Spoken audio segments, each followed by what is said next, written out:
I'm a legend. I'm a legend.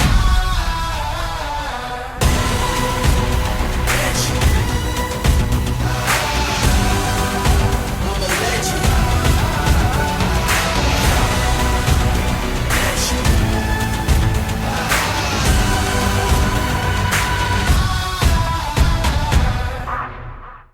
Welcome back, everybody, to the Busted Lip Podcast. My name is Mark Pavlich, my favorite co-host of all time, arguably the GOAT of female boxing, WBC, WBA world champion, eight-time world champion, Jelena Mrdjenovich.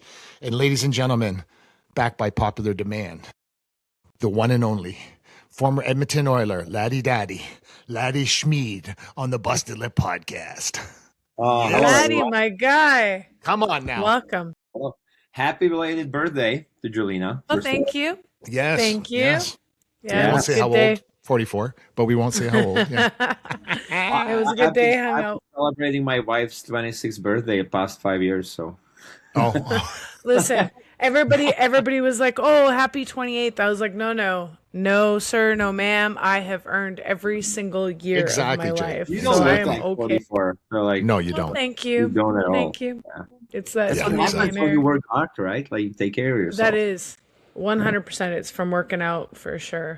Sweating So, every Ladi, day. you just came back, eh? You just came back from the Czech? Yeah, I was in Czech for I think like only 8 days. It was in and out, but we had our first kind of camp with my new team. It was a camp in the mountains in Czech. Yeah, it was good. Are you going to give us the exact location? Or are you going to like put a GPS on that, eh, Ladi? Come on, where is it? It's called Pragget. It's one of the highest mountains in Czech. It's not very high compared to Banff. Okay. But it was beautiful. It was kind of it was a hotel near the top of the mountain. I think it's like the highest hotel in that area. It was awesome. There was a gym there, wellness. There was an outdoor not ring, but like a field that you can play basketball and soccer on. So, it was about not necessarily like conditioning or any stuff like that. They did some training there, but it was mostly about team building. So we What'd you see, Ladi? Did you see anything different? Like I know you, Ladi. Like, so you, everybody else is watching something or whatever. I know what you're watching for. I don't give a shit if they're playing marbles against the wall. You know what I mean? You are watching something, Ladi. Your brain works different. We talk about this before, and people can say whatever they want, and I still stand by it. I can tell people a mile away who knows and who doesn't know, and you know. So when you're watching those guys out there, what are you looking for, Ladi? Right. So we put together a tournament in dodgeball. It's hilarious. There you go. I love dodgeball. There you go. Soccer and basketball, and it started in a fun way. Like we picked four captains. They were drafting, Like always. Yeah. Yeah, they were drafting their teams, and then after each day, they had to dump 2 players and they had to redraft. So it was like it got personal. I love this. Real quick. Yeah, but I love this. what I was looking for, like at first, I was like, oh, this is team building. It's just gonna be all fun, like bringing boys together. But then, like I was the referee. I was catching some heat from the players, but you have to put them in place right away. Well, like a lot of them play against me or play with me, so they still know me the way I was. But refereeing, but like you start looking for competitive side of the guys. Like there you go. I don't like the guys who are just there just to be there. Just Correct. to like go through emotions. Like I want guys who want to win. I don't care whatever you play. Like That's right. you bring that side Yeah. on the ice. And like my wife still doesn't understand my kids' side, even if they play mini sticks. Like they would kill each other. They cry after they lose. Even my 4-year-old, and she's like, "This is too much. This is what you're building." And I was like the most successful people in hockey or in anything are ultra competitive. I believe in that. I was like that. My dad was 100%. like that. My 100%. kids are hopefully like that. Well, I see it every day. They're like that. Lena is like that. So I know her. Yeah. So there was like most of the team was super competitive. They were, mother effing each other, all that stuff. Yeah, there you go. Physical, like when hockey players, or Jelena, you play soccer. When we play soccer with against Simon Bennett, it gets physical. And as a referee, I let it happen a little bit more because I wanted to see the reaction, and it served its purpose. Like the team, I feel is like pretty competitive. Too bad some guys can participate because they had some minor injuries, but most of the team participated. There are some warriors, and I've watched most of the team. I know their skill set, and like some guys are more skilled, some guys are less skilled, but the less skilled guys, like they show other side of them, and that's the competitive other traits, and other traits, all that stuff. Like I wasn't, when I play hockey, I wasn't the most talented guy, but I was trying to bring something else, blocking shots or like finishing the hits, like dropping the mitts time to time. So like I'm looking for that. Not the whole team cannot be bunch of No, of course, yeah. There's only one first line, yeah. But like you mentioned, it was great to see. Like I went there to the camp, just to get to know the players. I wasn't not expecting much, planning, like watching, but as the camp kind of unfolded, it was great to see like what these guys are made out of, and their reaction. Are they bitchy if they're losing? And of course there were some, so like we call them Kleenex. Yeah, it is. That's what it is. I'm so gonna use that. I love that. I like it too. It's funny. You said, what you said earlier? You said that your wife says that sometimes you're too much with your kids, right? Like, because too competitive, no offense, but that's that generation. That's the generation that thinks that. But Laddie, the game. You've been through the game, so Yes. I don't care if your kids want to become electricians, plumbers, accountants, whatever they want to become. If you set them with that mindset that you're teaching them, they're going to be very successful in life. It's a fact. Like why people think listen. In the fake world where people are going to school and doing all that stuff, they can do whatever they want there. But once you step past that line of like you go into the real world, those rules are still the same. You know what I mean? Like no one gives a shit. They will run over you. They will crush you. They don't care. And it's so great to hear you say about how you're teaching your children, because no matter what they do, play hockey, not play hockey, box, whatever they want to do, they're going to be very successful with that mindset, no matter what.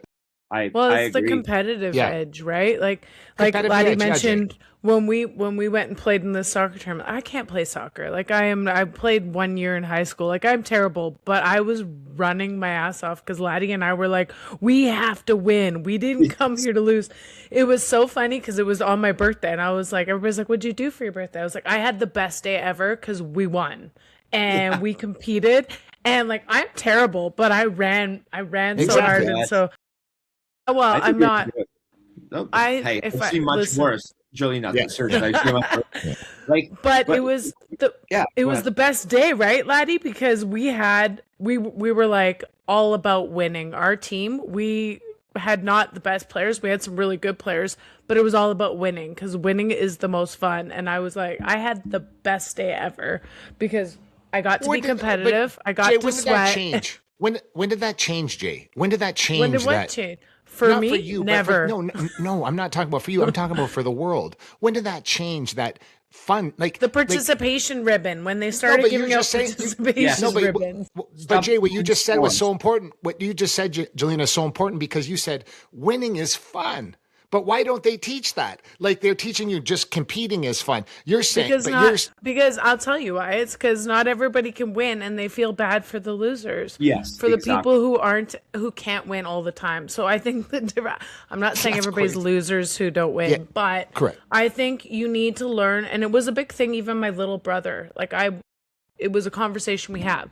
You have to learn how to lose gracefully and find a way to push a little bit more, right? So you can't win every time. You can try to, especially in my sport, like we try to win every time, but you have to learn how to take a lesson from the losing to make yourself better. And I think now without this competitive edge, like in schools, like they hand out participation ribbons instead of first place, second, now it's like, oh, we don't want you to feel excluded. We don't want you to feel like, negative about yourself. Well, losing isn't a bad thing as long as you learn from your loss. But Jay, nowhere since history started, since the day it started, you can't skip that step. You know that part you said about losing, like you have to feel it, you have to experience it.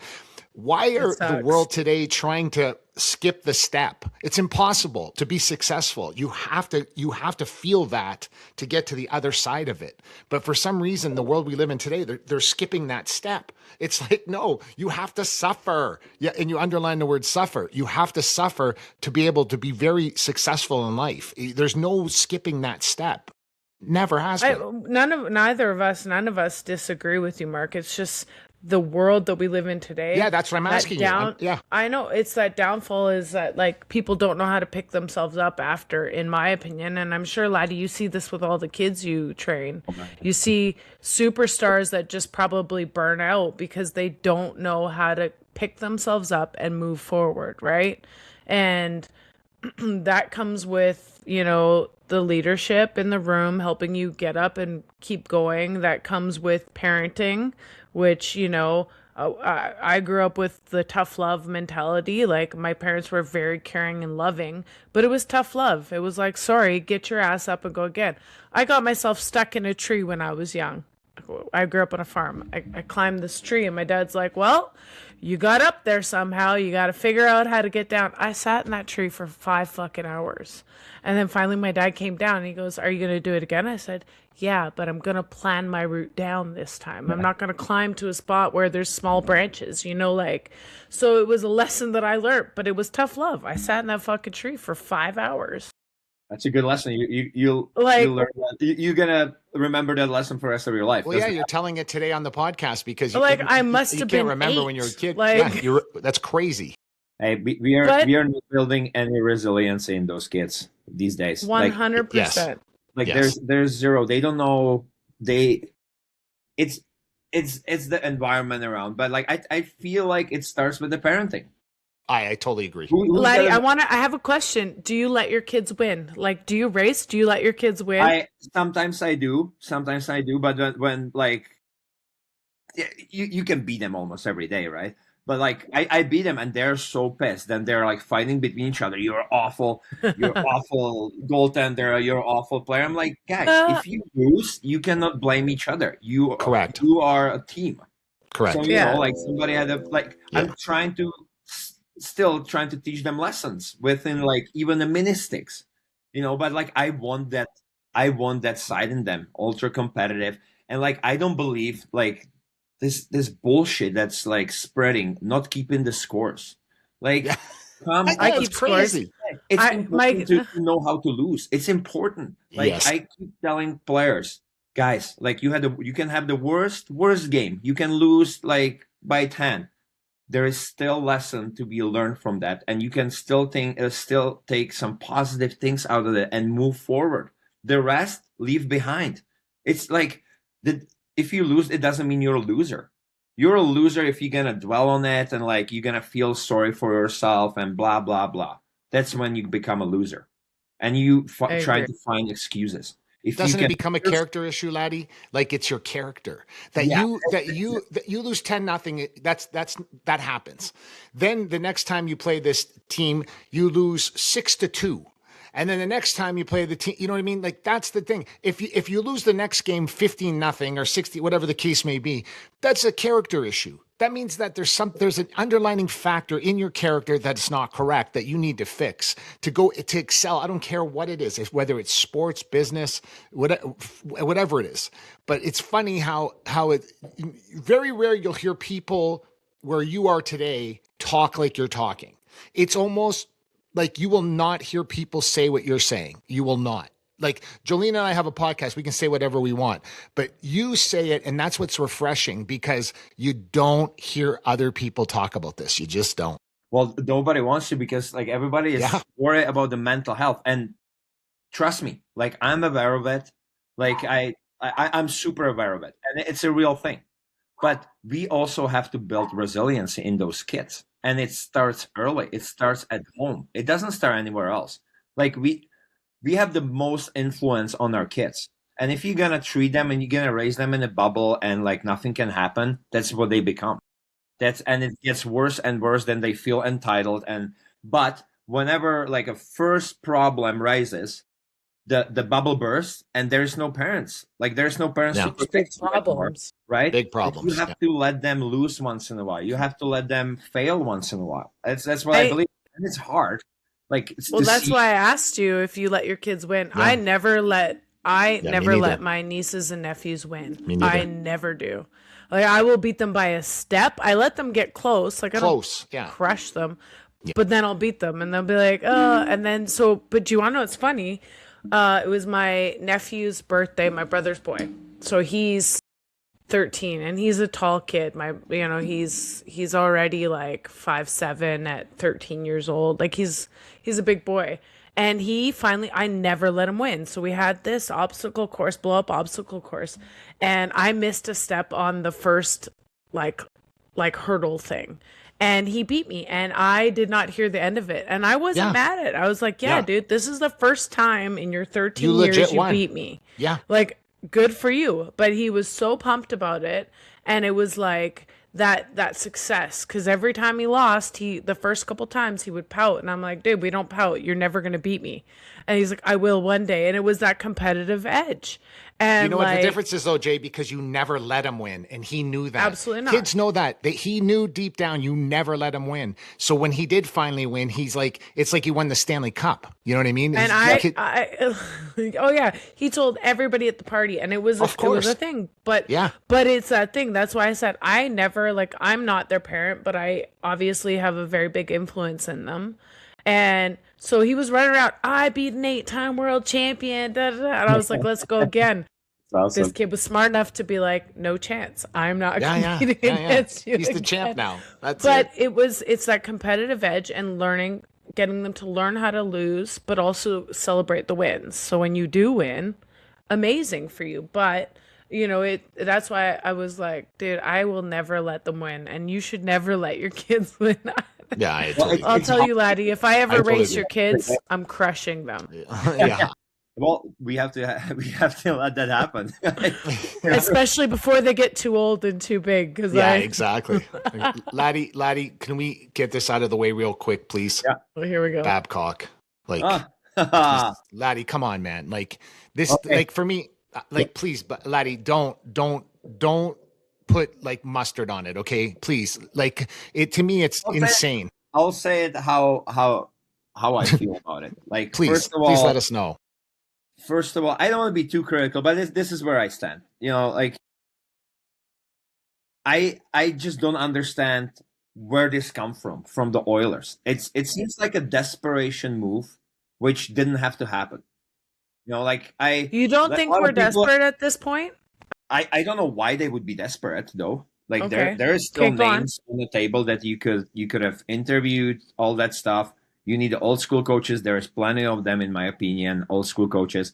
When it comes to Mike Babcock, there's no denying he knows the game. He proved himself. He knows the system. He knows how to deploy guys on the ice. He reads the other opposition well. But I don't deny that. But there is also, you can be a great coach and you can be a great human being. He proved time after time that being a great human being is questionable for him. And I like the way you put that. That's as polite as I ever heard you say anything. I am, I am all for second chances. All for it. But this is not second chance. This is not even a third chance. This is 4th, 5th. And there is a lot of evidence out there that he has trouble treating people the right way, with the respect. I don't care if you're a superstar or the 7-8 defenseman, backup goalie, whatever. They all deserve the same amount of respect. That's how I want to coach. I don't want to judge him. I don't know him that well. I know guys who played for him. So some of these stories I know for sure that happened. And I have a problem with that. I don't want to say I'm not perfect human being. I fucked up many times. I mistreated people. I know that now, and I am big enough of a man to apologize to those people. Everybody screws up, everybody fucks up all the, like it happens.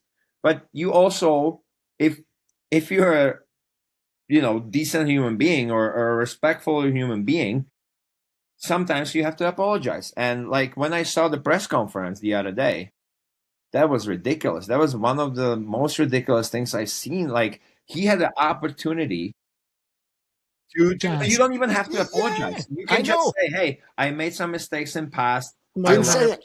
Didn't say it. Yeah, like just. I agree. I have evolved. Like I'm gonna make mistakes moving forward for sure. Everybody does, but I'm gonna try to learn from that and again move forward. No, Laddie, tell me this for 1 second. I keep hearing this and it's making me sick to my stomach. He won one Stanley Cup in Detroit with a team that your son could have coached and they would have won a Stanley Cup. Okay. Remember that team that won the Stanley Cup with Babcock.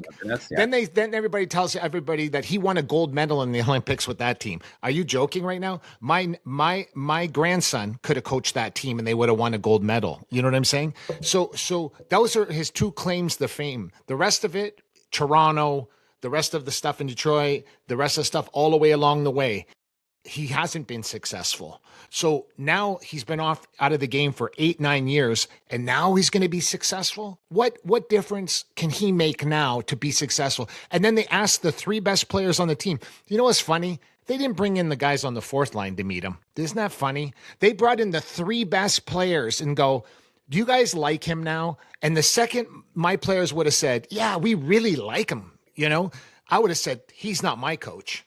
I don't want you to really like him. I want you to really respect him. You know what I mean? And that's not what I saw. Did they ask if he liked them or if he thought he could get the job done? Because there's 2 different ways to look at it, right? Go what on. What I read, Laddie. Jay, is that they liked him. Oh. I don't know. You like him because it doesn't like when you're gonna you learn most you're gonna like him when it's totally going into shit. And then exactly. Now you show me what, are you going to be still same respectful person? You're going to dig in, work hard, or are you going to start kicking all around you? You're going to degrade players, make them feel even shittier than they already feel. Like too big. So I have a question, Ladi. In November, big difference. I have a question totally agree. Because you've been in the room and you've been playing the game forever. And so in the room, who...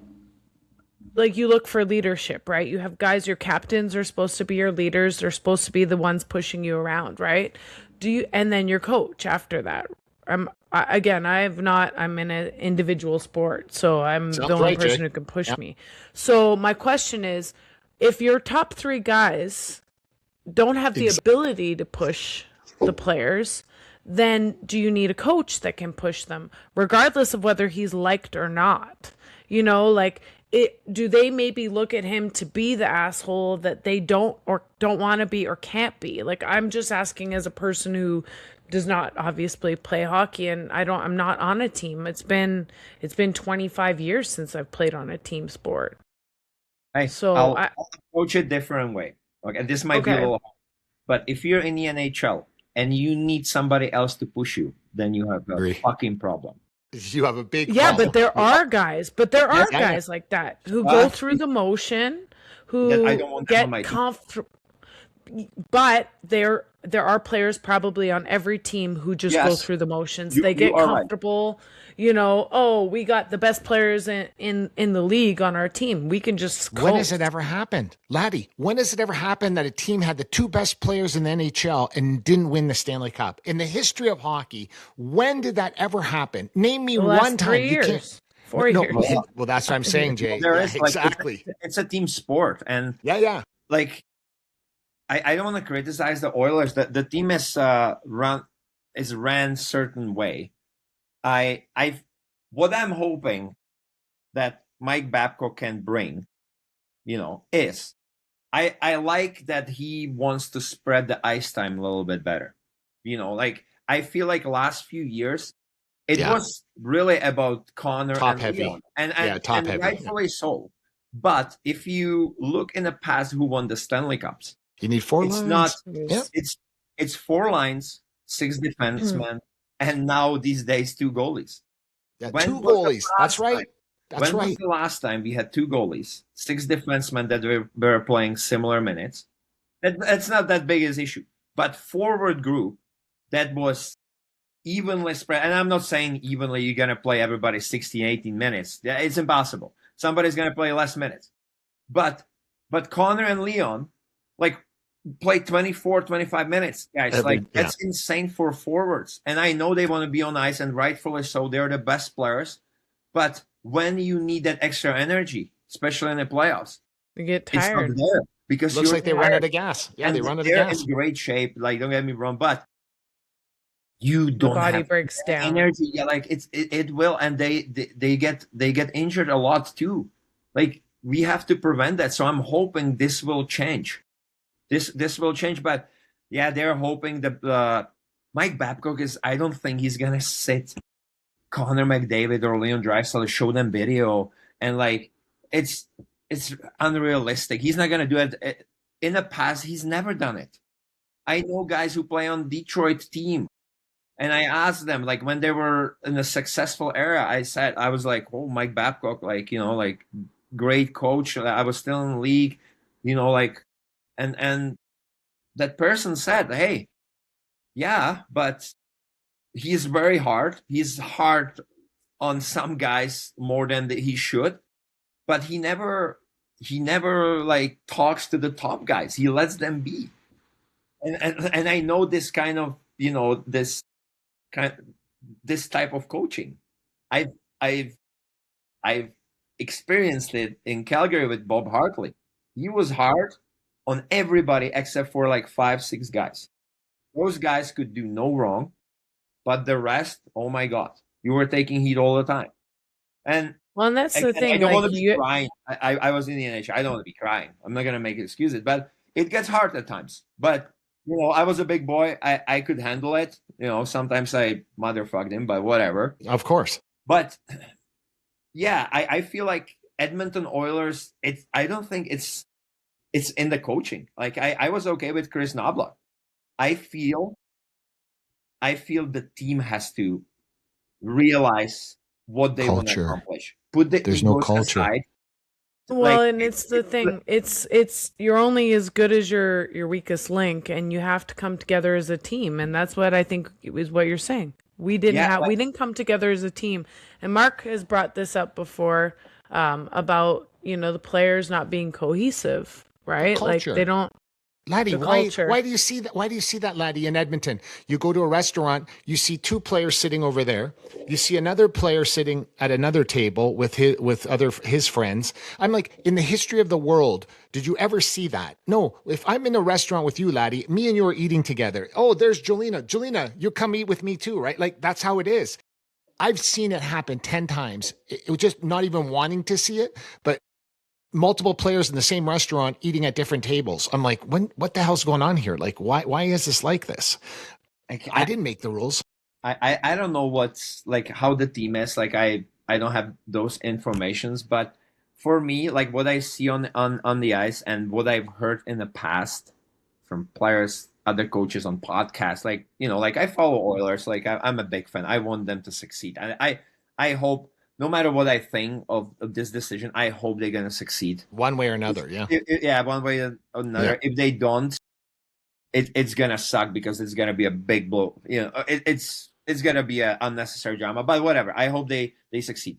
What I'm seeing on the ice, guys, and this is past several years, they have all top talent in the world. Skill, beyond. But the one thing they haven't been able to figure out is a team defense. They're not they just can't commit to team defense. And it's like everybody sees it, everybody knows it. Yeah. Everybody talks about it. They know it in the locker room, but still they won't commit to team defense. And I will never I don't think we should be ever worried that they will produce. You can still play decent defense and produce. You can learn. But you have to get outside of the comfort zone, not just talk about it. All this talk is great. They went twice to the Stanley Cup Finals, so they were doing something right. right? But then we got rid of certain players, like veteran players, big bodies, strong guys, all that stuff. Goaltending trade didn't Didn't pan need out it. Didn't well. need it. Yeah, didn't need it. Yeah. But for me, the team defense, that's something that the team needs to come together. There's coach can do only so much. He's at the end of the day, he's just standing on the bench. It's the guys on the ice or in the locker room say, hey, fuck guys. If we want to win something, we need to commit to team defense. We need to figure out our defensive zone. We need to figure out how to back check better, not give up 5-star chances and just think that we're going to outscore the opposition every single day. It's not going to happen. Look who won the Stanley Cup, who is winning the Stanley Cup past few years. It's the depth and the teams who are like really committed to team structure, team defense, not just playing up and down the ice, trying to create as many chances as possible. It looks great on the highlight, but unfortunately, it doesn't translate to the Stanley Cup. Can that happen, Laddie? You think maybe Connor and think Leon? So. I hope so. You think that they might just have the best highlight reel of all time, but never win a Stanley Cup because it doesn't seem like the big. While you're looking for these coaching things that you're doing, you're not out there pursuing goalies. You're not there. Even when there was coaches available, it seems like they're waiting too long to finally get something done. It's like they're always waiting. And I'm like, the longer you wait, there's less available. And it's like, it happens over and over and over again, especially with goaltending.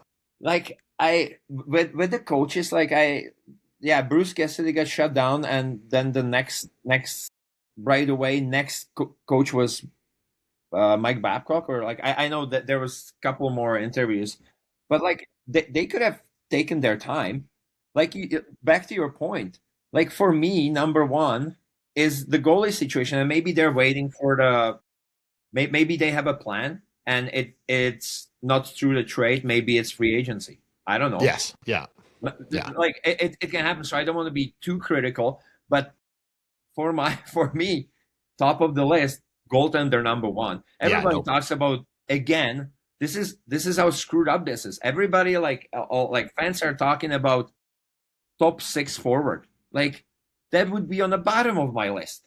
Why do we need another forward? Yeah, for sure it would be. Maybe we need it, but down the road, maybe we need a goalie. We need to figure out our defense at Christmas. Yeah. Darnell Nurse kind of saga. I don't know what's happening.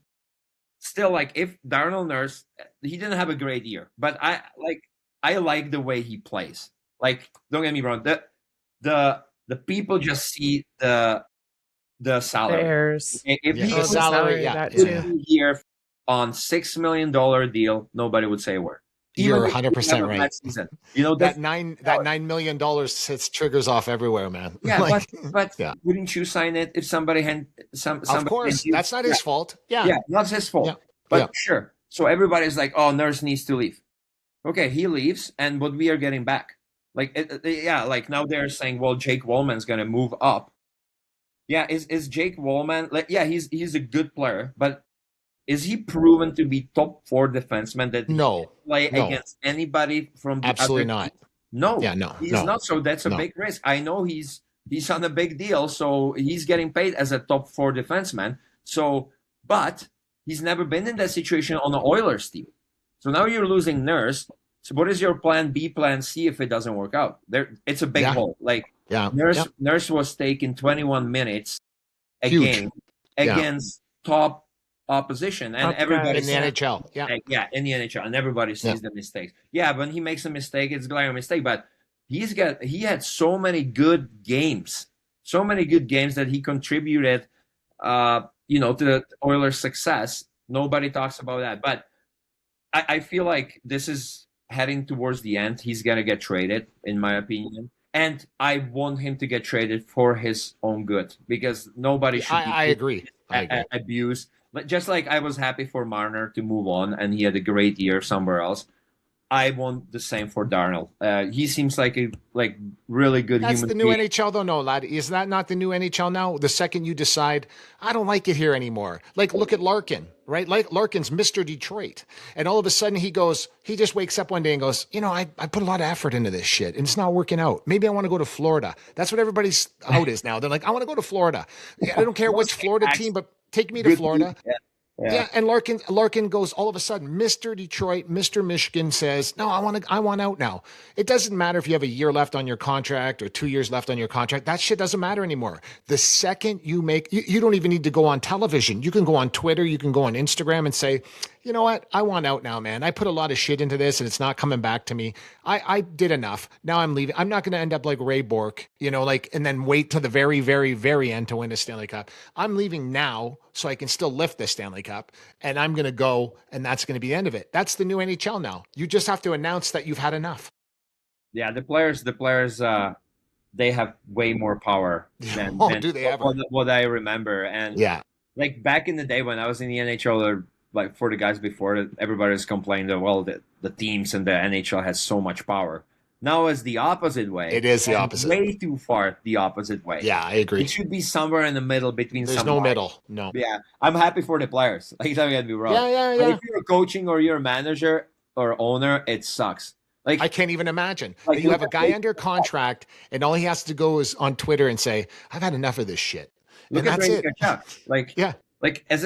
If I'm a Canadian team, I'm gonna think twice about drafting American players, because I play with American players. A lot of them want to play in States because less pressure, not that many media people. If you go to the right you can city, blend in. Yeah, you're right, Jay. No state tax in some areas. Like it makes sense. Good weather. I'm not just talking about Florida. There's other teams, and it's just like those LA. Go back. So I would think twice now about drafting American players. But guys, look at the Tkachuk brothers. But Laddie, even though the Tkachuk brothers both together in Florida, you know what that sells? Like that literally in Florida now, whatever their ticket price was, it just went up. It just went up $15 a ticket throughout the whole arena. And literally the sales of jerseys and the sales of everything with the both Tkachuk brothers being there, you don't have to like them, but boy, do they bring, they're must-see TV, both of them together. Would you want them on Oilers? Sure. Oh, yeah, like that. Good luck leaving Florida. Once you're in Florida ever. Yeah, never. No, I love Florida. I'm telling you, Laddie, have you been to Florida? Like outside of playing? Like, have you, besides playing, just to hang out? Playing? No, I want to take my family there. But, it's fantastic. I love. It's ridiculous. It's too humid. I love Florida. It's a different mentality too, though. It's a very different mentality there too in Florida, like the way people think. Very different from a lot of parts of the United States. So I spent a lot of time in Sunrise and in Miami and Boca, and I'm telling you, people think very different there. And that's Tkachuk brothers are doing very well there for a reason. Yeah. Good for that team. Hey, they had an already good team, and now they're adding an absolute unit to it. Like, they still have to figure out the goaltending situation, but for me, Florida is going to be one of the favorites for the Stanley Cup again. Yeah, it's crazy. Yeah, got healthy. Barkov didn't play all season. He went to the World Championship, won the gold medal. He was one of the best players. He didn't skip the beat. So if that's some indication for next year, my God, like that team is going to be a wagon again. Ultra physical, big. We'll see what's going to happen with the goaltending. If Bob resigns, are they going to, I have a lot of respect for the GM. He seems like he's doing all the kind of, he really does, and he's always busy, always being aggressive. So I'm sure he's going to figure out. Yeah, Florida, watch out for them again. It's gonna, the hockey's gonna hurt against them. That's for sure. Definitely. When are you going back to Czech? When are you going back to get that 23rd. Rolling? July 23rd. Yeah. Okay. And what's the plan? What's the plan when you get back? When you go there? Oh man, it's gonna be busy. I have one weekend to set up the house, bring all the stuff I brought already to my parents' house. I have to drive it back to Prague, set it up. My mom's gonna come over, help my wife, and I told them, don't bother me after that because I'm gonna be busy with coaching. We start on the 27th on Monday. My wife thinks like right into it. But she's like, oh, you can do this and that. One story. One of her best friends got a wedding in Italy in September, and she's like, yeah, you will come with me. I was like, no, absolutely not. Like, not even discussion. And she's kind of like pissed off. I'm like, sorry, like our season starts like 2 weeks after that. Like, we have exhibition games. Yeah. I mentioned it to the head coach when I was in Czech, and he started like laughing. He couldn't believe she would even suggest it. But because people don't know, they don't understand. She doesn't know. She doesn't understand. Yeah, I never coach at the pro level, right? So like, she's gonna learn. I feel like in a hard way, how much time I'm gonna have to spend away, and how much like energy, time, and all that effort it takes to be a pro coach, and and be successful. Yeah, and be successful. Do you think? Ladi, do you think it's more time as a coach? Like, now that you've played been in both roles, do you think it's more time than it was a player? Yes. Well, isn't it crazy? As a player, like, you show up. I don't know what it's set up like. The players that like to prepare before practice, they show up at like 7:30. They're done by 1. The coach, I'm gonna go there. I like to work out, so I'm gonna go there for. Hi, buddy. He's making his debut on the podcast. Can you say? Ladi, which one's this one? This is Zane. My older kids are in Mexico with Ashley. Okay, look at this kid. Come on, making the show here. Making the show. They're getting so big. Yeah, he is big. Okay, bud. Okay, love you. Okay. Sorry, guys. That's okay. That's okay. Just came back. Where was I? Oh, yeah. I'm going to work out. Yeah, so like 7:30 to 1 for the players, I'd say. For the coach, I want to be there around like 5:30, get my workout in, and then it starts like preparing videos, talking to players, preparing practice with the head coach. Then you have the practice part. After practice, you might do some more videos or prepare for next day, prepare for game. It's a lot. Yeah, so you're there. I'm gonna be there till probably like 3 on a good day, and I'm expecting even later on like a regular days, 5 or whatever. And my wife's gonna be bringing the boys for a practice, so I'm gonna be living at the the ring. You better put a couch in your room, in your office. It's a nice Ladi, you know what the great part Ladi, you know what the great part about it is? Even what you're talking about right now, what people don't understand, they're watching the podcast, that this is what it takes. This is what it takes. So newsflash, everybody, on the Bus Lip podcast today, Ladi is coaching in Czech, right? But one thing you're not understanding is he's telling you right now he's going to coach there. He's coaching there. But what he's really telling you is he's getting ready and preparing to coach in the NHL one day. And that's what people don't understand. Because when you're talking the way you're talking, right, Ladi? Like, I'm sitting here listening to this, right? And I was going to say, like, what am I listening? You're talking about, I had to explain to my wife that I'm not going to her best friend's wedding. Wait, okay.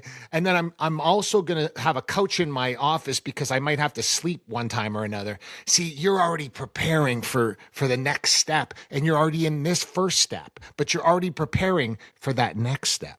Hey, tell me I'm lying. Tell me I'm lying. Funny that you said that, because today my friend, or we're friendly. Vinny Prospal, he used to play for Tampa Bay. Yeah, Tampa Bay. He just got the job. He's, I don't know, over 50 now. He just got the job as an assistant coach in St. Louis last week. Look at that. For the first time. And he was in AHL. He went back to Czech to build his resume, back to AHL last 3 years. And finally, Jim Montgomery hired him as his assistant. They know each other. I'm so happy for him. So I finally got his number. So I texted him today, and I texted him, hey, Vinny, like, sorry it took so long. I was trying to get your number. I'm very excited, and I want to congratulate you to your new job.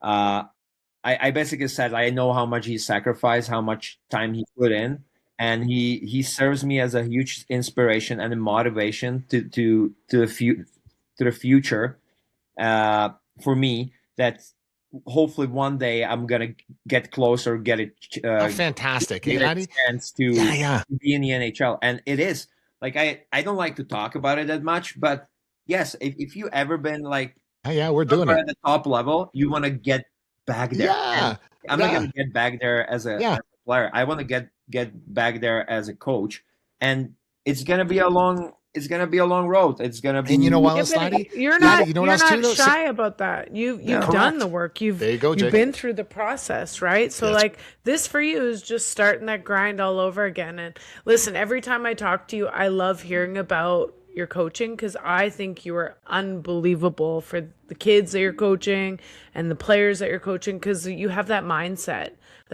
to push people, to motivate them, to give them the tough love, but also give them their flowers when they need it too, right?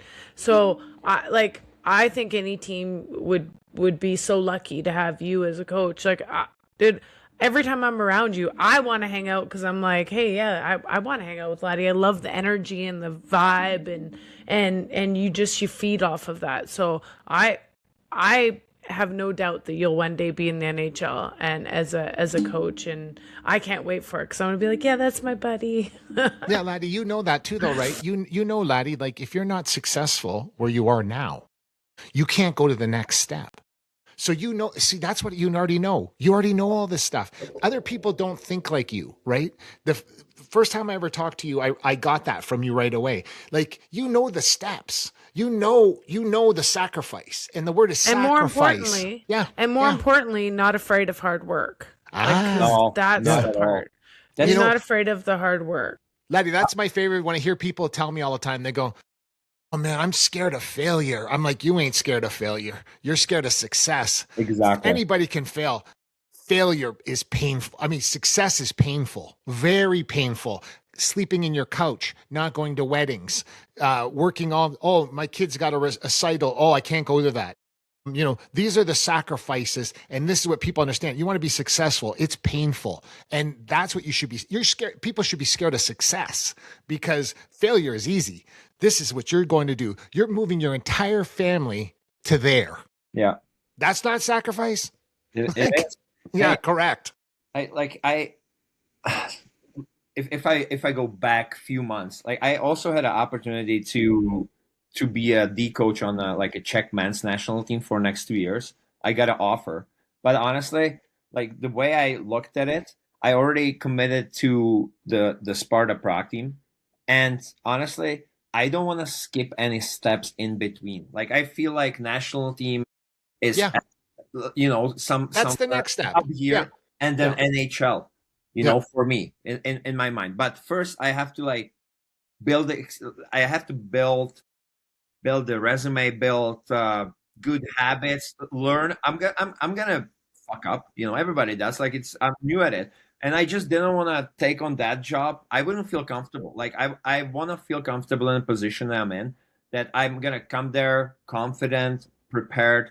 I'm not gonna doubt myself. But it wasn't time for that. So I was like, it's a great opportunity. I felt honored. I felt like almost stupid saying no to it, but that's just how I felt internally. Sure. Like I already went coach. Like you were jumping a step. Yeah, you were jumping a step. I Yeah. already coached U15, U17, U18 national team, U20 national team. Now the logical step would be the pro league in Czech for me, and so that's what I'm doing. And I just didn't want to kind of do that and then the national team on top of it.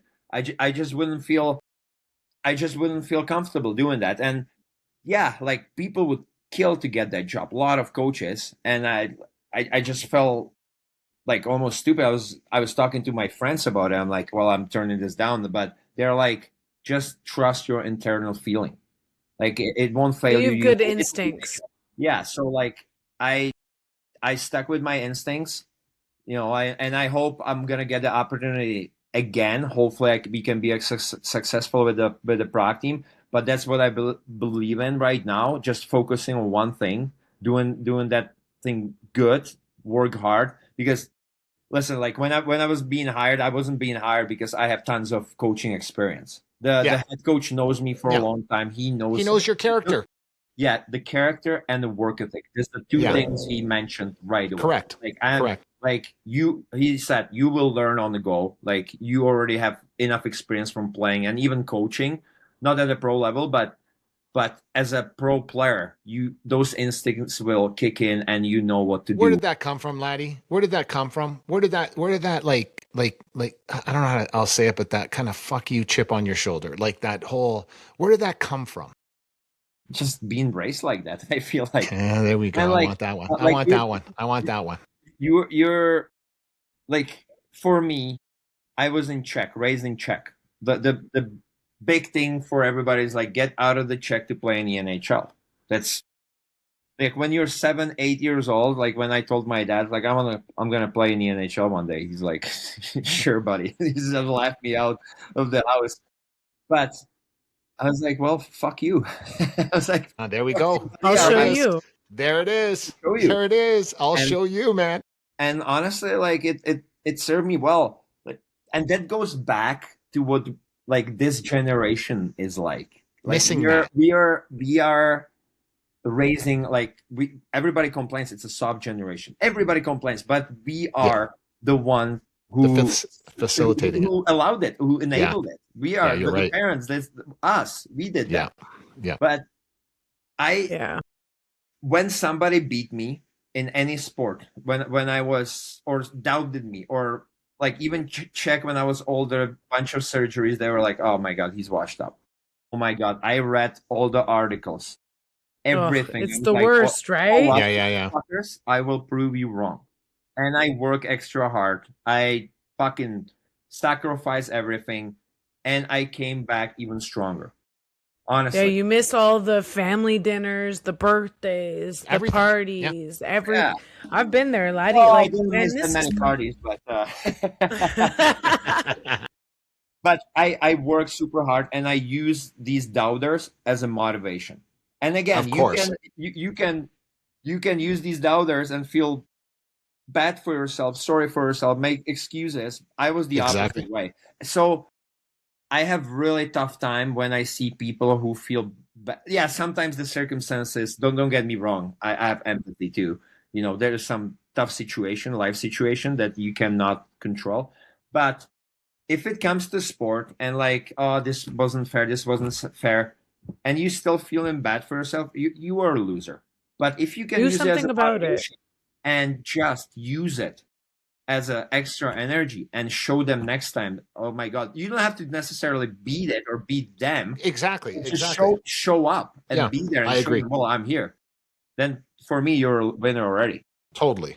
I think that's why we get along so well, is because we both have that same mentality. Because for me, even I went through the same thing, reading all of the shit. I had my first loss, and I was reading the paper, and everybody's like, oh, you're just a princess, and everything was given to you. And I was like, basically like, screw you guys. Like, nothing has been given to me. I worked my ass off for everything. And I think, you know, what you just said there is like the same thing. And you know, I think where Mark's struggling is he's like, where did that come from? I think you're just born with that work ethic. Yeah, but sometimes it's like he said, like you were inspired by it, by not in the wrong way, but you were inspired by people in your life, 100%. AKA your father, Laddie. 100. Right? Yeah, well, my dad told me I couldn't do it either. Same thing as Laddie. He kind of laughed at me, and I was like, cool, I'll show you.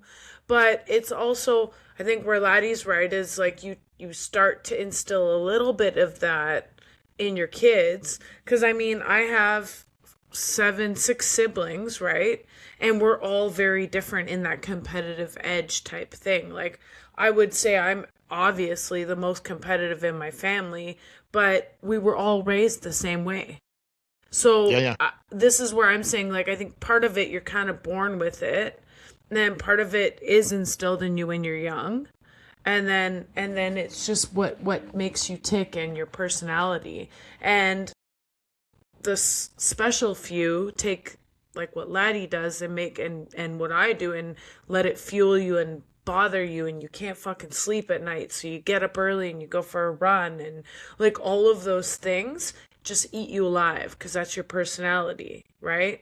Whereas the other people, and there's nothing wrong with it, those other people, they go to work 9 to 5 every day because they just were cut from a different cloth. That's a perfect point, Jelena. That's why there is only so many world champions in boxing. there's only so many players. People playing in the NFL. Yeah. Yeah. That's how it is. My dad believes that, you can develop this fire in you, this like fuck you competitiveness to a certain point. But for most part, it's either you have it, you're born with that, it's in your DNA, or you don't have it. That's what my father always told me. And to a certain point, I believe in it too. Because I've seen guys that you're trying to light a fire under their butts.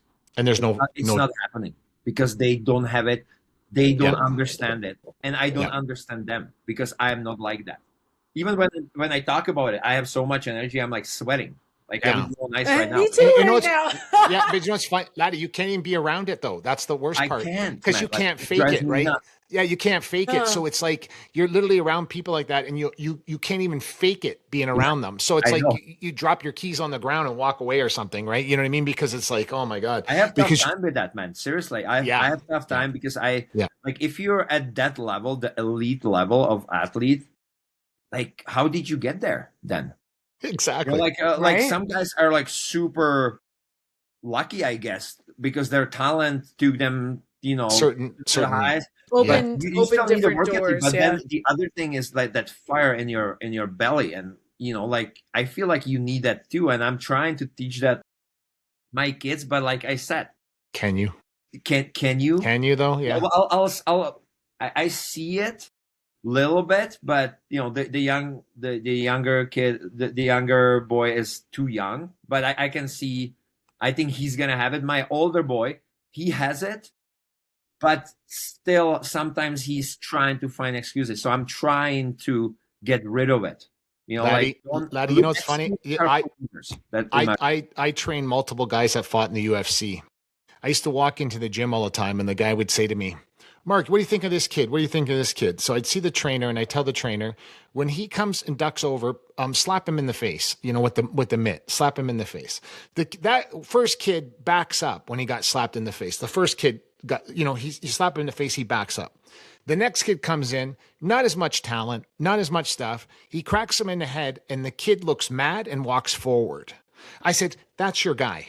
You could teach him how to jab, kick, grapple, the rest of the shit.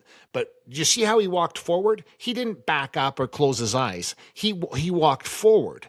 That's the difference in mentality. Now, those are at young kids. So I don't know if anybody taught them that, but that's what I've seen that in gyms time and time again. That's awesome, yeah, but that's the difference in mentality. It's like, no, maybe I'm not that good, but I'm not going to step backwards. I'm stepping forward. And this is a kid that's 10 years old. You know what I mean? And that's the difference. And that's what I've seen all my life. Like there's like Jelena said, she said she came from basketball, right? And said, oh, I'm going to take up boxing. She'll tell you the story. It's insane that she became the 8-time world champion. It doesn't even make sense because she was athletic, but she never boxed before.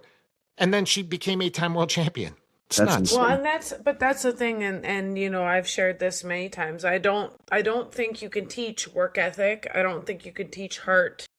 And in boxing, I don't think you can teach power. Like there's certain things I'm sure in every sport that you can't teach a certain skill.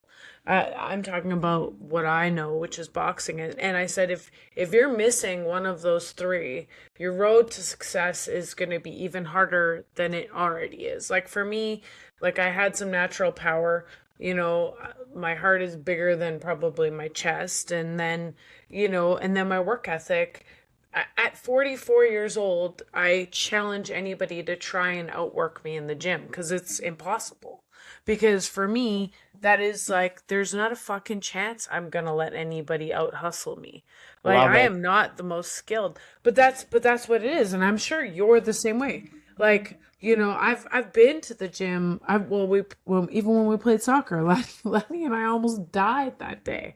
Like it was so hot and we were running and we were like, just having the best time. For me, my best life is in a gym, working my ass off so I can come out and be like, man, I fucking killed it today. Yeah, like exactly. That's me living my best life. Anything I do, it drives me crazy to just sit around and just go through the motions of things. Like, and you see, and again, we go back to like, you see that, and I don't know if this generation, because I've seen kids that work extremely hard in different things. But I also see, maybe it's that we see more of it because of social media and camera Probably, phones Jay. and videos. Maybe it's just that we see more of it Yeah, now. probably.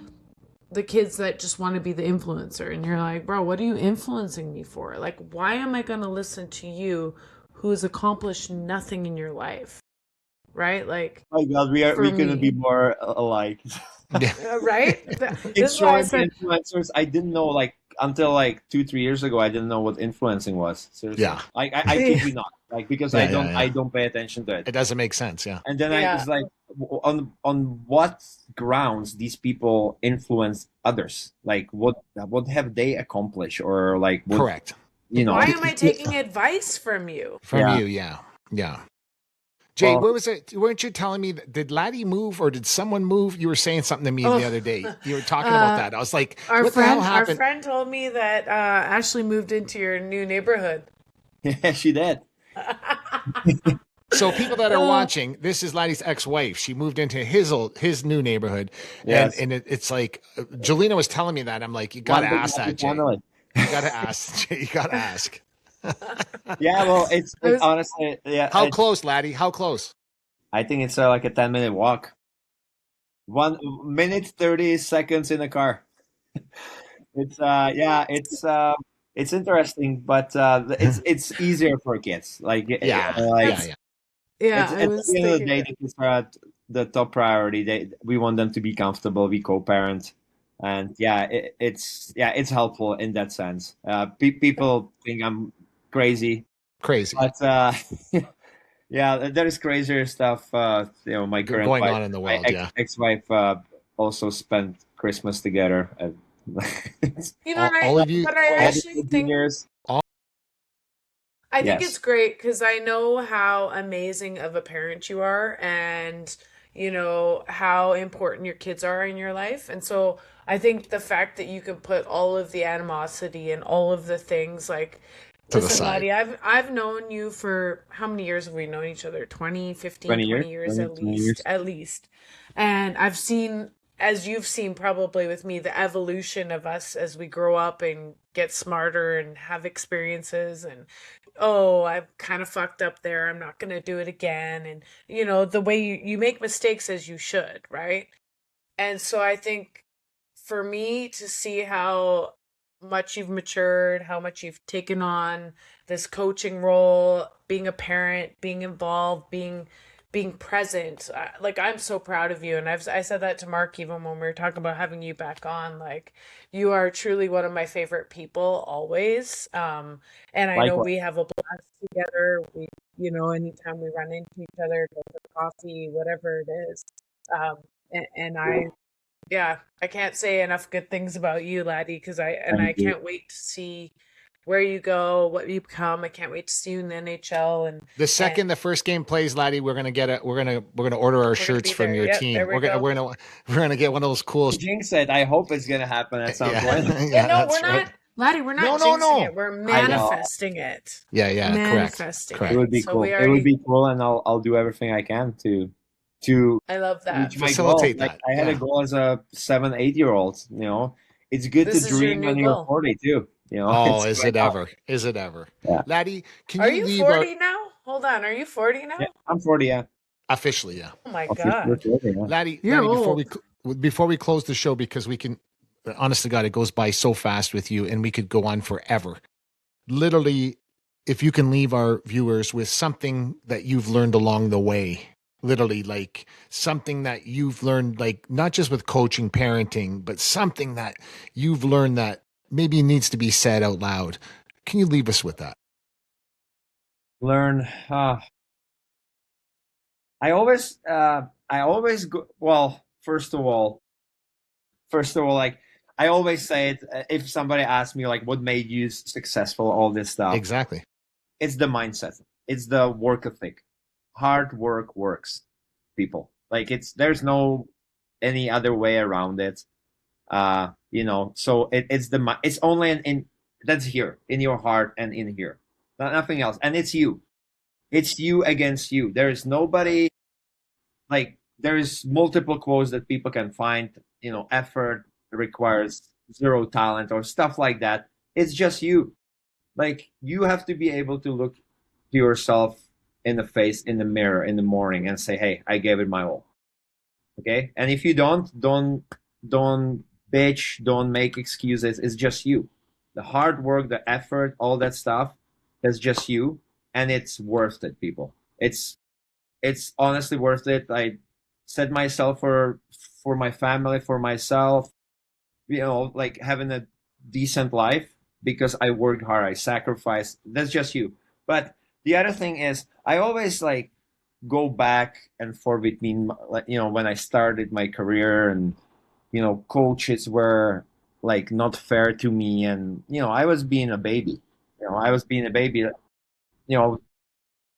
My first coach in the NHL was Craig McTavish, and McT,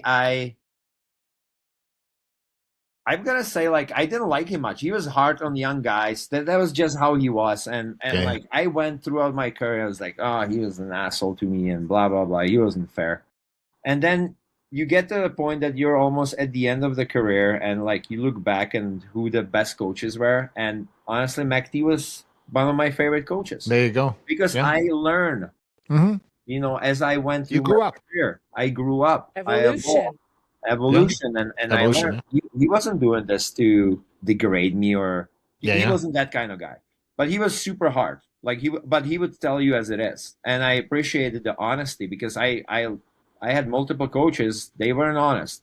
That's right. So if you have a good coach, people, and even if he's hard on you, but if he's fair but just hard, just appreciate it, because you're gonna come across some real assholes that they don't care about you. They just gonna use you and throw you aside.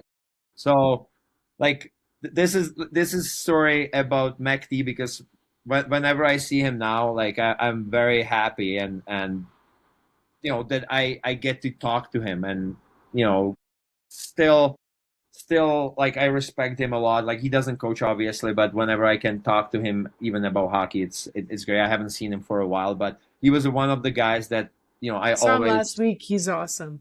He's Yeah. doing awesome. Yeah, that's good. That's good to hear.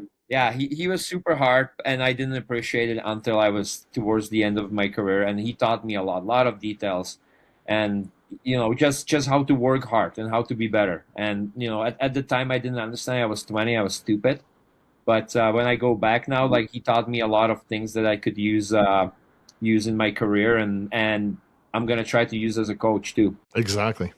I love Yeah. that. Well, everybody, we had this is we could have him on every week, man. He's so awesome, and we can't thank you enough for coming up on the show, and we wish you continued success in your coaching career. And like I said, we're going to put the clock on you, because we know that one day you will be coaching in the NHL, and everybody's going to hear it on the Busted Lip podcast. They're going to be able to tune in all the time and say that we talked about this many years ago, and your kids will be older next time. Next time they come on screen, they're going to be like, Dad, give me the keys to the car. You know what I mean? Oh my God! Please, not yet. I'm already nervous. Yeah, of course. Listen, Ladi, don't be a stranger just because you're moving over there to do some coaching. Don't be a stranger, and you can reach out. You have anything to share it with us, and yeah. Thank you so much for coming during on. the season. I wouldn't be opposed to that. Yeah, of course. Yeah, Of course. we'd love that. Thank you Thanks so much, Ladi, for being on the show. Fantastic. Thanks, guys. I appreciate Thank it. you. Good seeing We love you, Ladi. Okay, we'll see you. Take care. What are you gonna say, man? Like, honest to God, Ladi's the like, best. just the best. Yeah. Oh yeah. Like, everybody get out there. Get like that hashtag's starting today. Ladi Daddy is starting to. Ladi Daddy. That's been Ladi Daddy. That's been how I knew Ladi from Well, forever. the hashtag's starting today, though. It's not going to ever leave. No. It's never going to leave. Listen, Fantastic. Ladi is honestly, and I said it in the show. He's one of the best humans. And listen, we've all made mistakes. And what I love about Ladi is that he learns from his mistakes. Exactly. He takes the opportunity to grow. He takes the opportunity to get better and evolve. And if I had kids and I had an opportunity to have them get coached by Ladi, I would do it in a heartbeat. Yeah. And what a phenomenal guy, and just Fantastic. He's Fantastic. a good friend of mine. So I'm glad we got him on and got a chance to speak to him and get a little bit of the mindset of Ladi Smid. Yeah, fantastic. And listen, everybody, I want to thank our great advertisers at Crystal Glass, your clear choice for all your glass needs. Go to crystalglass.ca today. And of course, Gems for Gems, dealing with domestic violence. You can go to gemsforgems.com and check them out today as well. And that is the lovely Jelena Mrdjenovich, 8-time world boxing champ, 1 year older, and wiser. 1 year and 1 week. Exactly. Tune in every Tuesday, everybody, on the Busted Lip podcast, 5 p.m. Mountain, 7 Eastern, 4 Pacific, and follow us on all social media platforms. I'm Mark Pavlich, lovely Jelena Mrdjenovich. We'll see you next week, everybody.